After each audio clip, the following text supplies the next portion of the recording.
Portanto, visto que temos este ministério pela misericórdia que nos foi dada, não desanimamos. Antes, renunciamos aos procedimentos secretos e vergonhosos, não usamos de engano, nem adulteramos a palavra de Deus. Ao contrário, mediante a clara exposição da verdade, recomendamo-nos à consciência de todos diante de Deus. Pois não pregamos a nós mesmos, mas a Jesus Cristo, o Senhor, e a nós como escravos de vocês por causa de Jesus. De todos os lados somos pressionados, mas não desanimamos. Ficamos perplexos, mas não desesperados. Somos perseguidos, mas não abandonados. Abatidos, mas não destruídos. Trazemos sempre em nosso corpo o morrer de Jesus, para que a vida de Jesus também seja revelada em nós. Pois nós que estamos vivos, somos sempre entregues à morte por amor a Jesus, para que a sua vida também se manifeste em nosso corpo, de modo que em nós atua a morte, mas em vocês a vida. Por isso não desanimamos, embora exteriormente estejamos a desgastar-nos, interiormente estamos sendo renovados dia após dia, pois os nossos sofrimentos leves e momentâneos estão produzindo para nós uma glória eterna que pesa mais do que todos eles. Assim, fixamos os olhos não naquilo que se vê, mas no que não se vê, pois o que se vê é transitório, é passageiro, mas o que não se vê é eterno. Para que outros possam viver, vale a pena morrer. E nas palavras de 2 Coríntios capítulo 4 que nós acabamos de ler, para que outros possam viver, não apenas vale a pena morrer, como deve-se morrer. Deve-se. Para que outros possam viver, deve-se. É necessário morrer. É necessário morrer para que haja vida. Trazendo sempre em nosso corpo o morrer de Jesus, para que a vida de Jesus também seja revelada em nosso corpo. Pois nós que estamos vivos, somos sempre entregues à morte por amor a Jesus, para que a sua vida também se manifeste em nós, de modo que em nós atua a morte, para que em vocês, para que em outros atue a vida. Assim como a semente que não morre não germina, assim como a semente que não morre é incapaz de gerar frutos, aquele que não morre é incapaz de gerar vida, é incapaz. Não fosse o sangue do Cordeiro, não fosse o sangue de todos os mártires que vieram antes de nós, não fossem aqueles que vivem como se não pertencessem a este mundo, não seríamos conhecedores das boas novas da vida, não seríamos. Mas se as coisas são assim, se isso é verdade, se isso reflete a realidade, se o Senhor teve toda a intenção de dizer exatamente o que Ele disse, por que é então que não morremos? Por que é então que o mundo está cansado de ver uma igreja que deveria carregar a mensagem da morte, mas não carrega? Não carrega. E não carrega porque ela mesma recusa-se a morrer. Se a ordem é essa, por que é então que não vemos mais vidas sendo geradas, nações sendo alcançadas em meio à voluntária entrega da vida por parte daqueles que se dizem cristãos? Por quê? Por quê? Porque existe algo de muito errado em nosso meio. Existe algo de muito errado em meio àquilo que chamamos de Evangelho do Reino de Deus. Evangelho do Reino de Deus, não o Evangelho do Reino dos homens para os homens, não o Evangelho do Reino desta terra para esta terra, não o Evangelho do seu reino para você mesmo, para o seu próprio benefício, mas o Evangelho do Reino de Deus para o benefício de Deus. E existe algo de muito errado porque estamos confundindo o Evangelho do Reino de Deus, que é para Deus, com outros evangelhos. E o povo, por falta de líderes que preguem o que o povo precisa ouvir e não o que o povo quer ouvir. O povo está adorando outros bezerros de ouro. E o grande bezerro de ouro dos nossos dias é a bênção. O grande bezerro de ouro dos nossos dias é a vitória, é a conquista, é o bezerro da prosperidade, é a saúde, é o meu bem-estar, é o meu conforto, é a minha necessidade, é o meu reino, é a minha vida. 7 passos para alcançar a bênção aqui, 40 dias de jejum da vitória ali, 12 maneiras para ser próspero um pouco mais adiante, e 318 formas para você fazer com que Deus faça aquilo que você quer que Ele faça. Não importa se Ele queira fazer ou não, porque afinal o modelo de Jesus, não seja feita a minha vontade, mas a sua, serve para Jesus, serve para o Filho de Deus, não serve para mim, não serve para a igreja. Quantos já foram a alguma campanha que dizia: campanha do negue-se a si mesmo, campanha dos 3 passos para morrer, ou a campanha das 7 maneiras de amar ao seu próximo como a si mesmo, campanha de 40 dias de jejum para que eu possa carregar a minha cruz? Não? Nunca foi, por que não? Ora, porque não é isso que é importante. Não é isso. Porque o importante é eu ter o carro do ano. Porque o importante é eu ser abençoado. O importante é eu mostrar o quão abençoado sou. Preciso mostrar, eu preciso mostrar. Porque afinal de contas, se ando de carro importado, é porque Deus me deu, né? Deus me deu. Porque é muito óbvio que Deus está muito mais preocupado com o meu ego.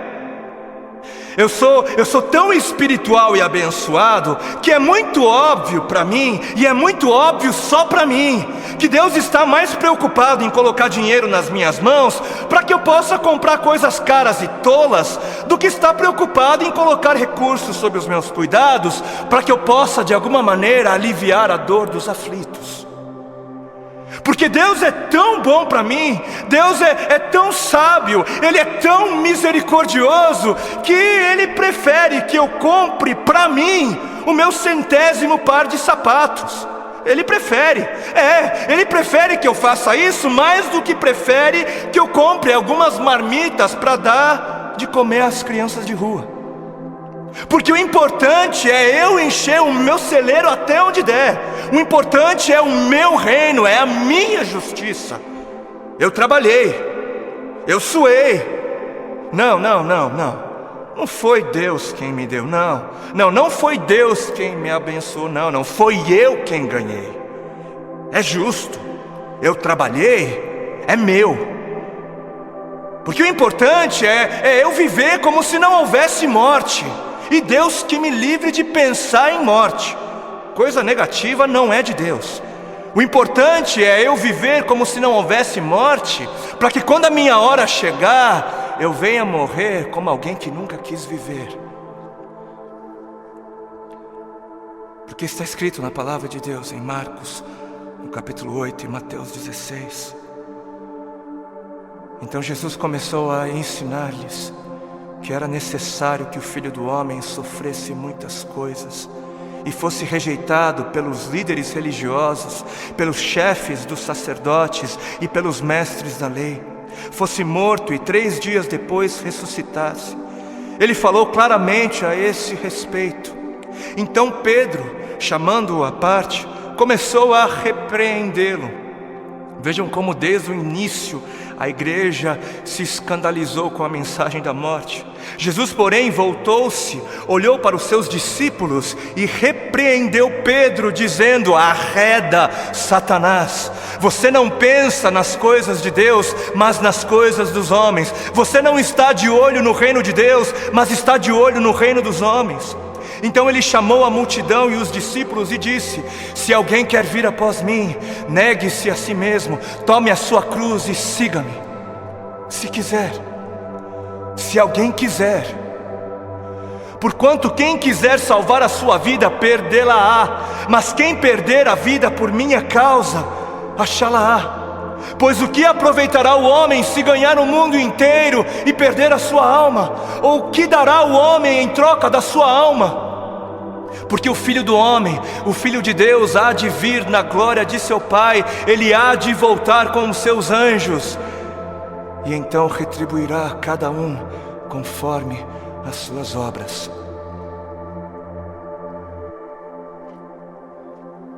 Quem fizer de tudo para garantir a sua vida neste mundo, não merecerá a vida no outro. E quem fizer de tudo para garantir a sua vida no outro mundo, perderá a sua vida neste. Perderá o controle da sua vida neste mundo. Quem viver de olho nos tesouros deste mundo, receberá somente aquilo que este mundo é capaz de dar. Mas quem viver com os olhos fixos no tesouro eterno, este receberá, este haverá de receber aquilo que a eternidade tem para dar. Entendam algo. Sabem por que existem religiosos fanáticos que se matam, que se suicidam, que dão as suas vidas para serem destruídas? Sabem por quê? Porque eles estão pensando na eternidade, eles estão de olho na eternidade. E sabe por que você se recusa a negar-se a si mesmo e entregar o controle da sua vida a Deus? Porque você está pensando demais nesta vida. E mais, sabem por que é que estes fanáticos acabam dando as suas vidas? Porque eles passaram a vida toda, a vida inteira, ouvindo de seus mestres que morrer é algo valioso. Eles passaram a vida toda ouvindo de seus mestres que morrer é algo bom, é algo nobre, é algo honroso, que morrer gera vida. Gera vida. Mas e a igreja? Mas onde está a igreja?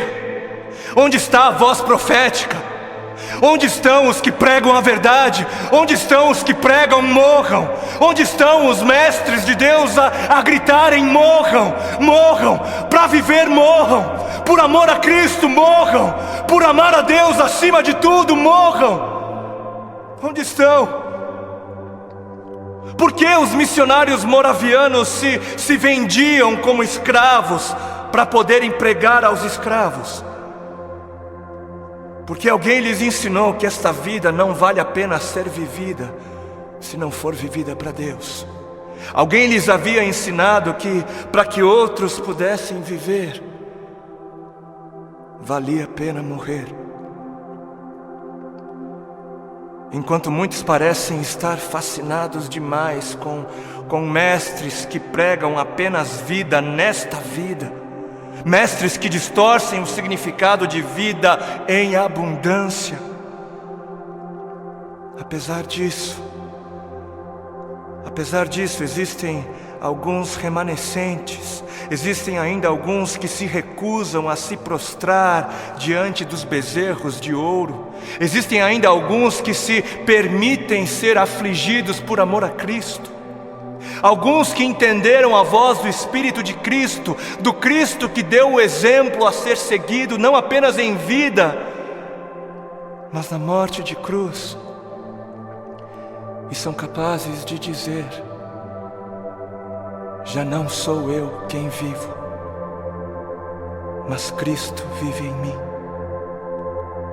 Cristo vive em mim.